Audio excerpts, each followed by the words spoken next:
இவங்க வந்து எப்படின்னா ஒரு பிஸ்னஸை மட்டும் பண்ண மாட்டாங்க, பொலிட்டிக்கல் பார்ட்டியை மட்டும் டார்கெட் பண்ண மாட்டாங்க. அடுத்து ஃபேமிலியும் டார்கெட் பண்ணுவாங்க. இவங்க என்னென்னா இவங்க கண்ட்ரோல்குள்ளேயே வரணும். இப்போ என் கல்யாணத்திலே பார்த்தீங்கன்னா, இவர் வந்து எனக்கு பொண்ணு பார்க்க சுற்றிட்டு இருந்தாப்புல. இவருக்கும் எனக்கும் 7ஆம் பொருத்தம் 8 வச்சாலும் 8 எட்டினாலும் பொருந்தாது. ஆனால் இவர் வந்து எனக்கு பொண்ணு பார்க்குற வேலைலாம் பார்த்துட்டு இருந்தாப்புல.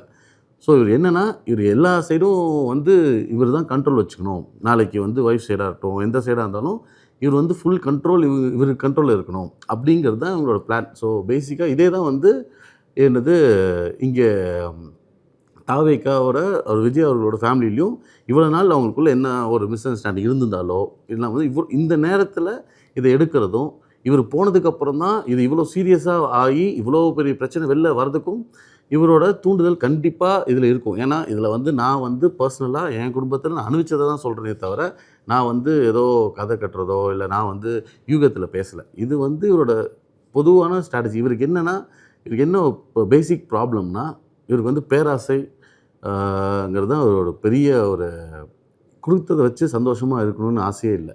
இவருக்கு வந்து எல்லாமே வேணும். எல்லாமே வேணும்னா எப்படி வரும்? ஒரு அரசியல் கட்சியில் ஜாயின் பண்ணுறோன்னா, ஒரு பொறுமையாக தான் ஒன்று ஒன்றா நம்ம வளர முடியுமே தவிர, இவர் நினைக்கிற ஸ்பீட்லேயோ, இவரோட பேராசைக்கு வந்து யாருனாலையும் ஈடு கொடுக்க முடியாது. நான் திரும்ப திரும்ப சொல்கிறேன், இவர் ஒரு ஸ்லீப்பர் செல்லாக ஒர்க் பண்ணிகிட்ருக்காரு.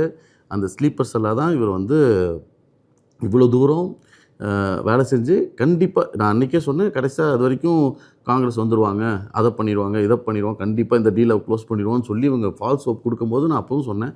அதேமாதிரி பிரசாந்த் கிஷோரை கூப்பிட்டுட்டு வந்து அன்றைக்கே வந்து என்டிஏ அலையன்ஸில் ஆல்மோஸ்ட் போக வேண்டிய விஷயத்தையும் வந்து இவங்க என்ன பண்ணியிருக்காங்க, அன்றைக்கே வந்து ஒரு பிரசாந்த் கிஷோரை கூப்பிட்டு வந்து நான் தான் பீகாரோட சிஎம்மாக வரப்போகிறேன், நான் சிஎம்மாக வந்து என்னோடய பிரதர் காம்ரேடை வந்து நான் வந்து அவரை வந்து அடுத்த சிஎம் ஆக்க போகிறேன்னு சொல்லி பில்டப்லாம் கொடுத்துட்டு போனார்.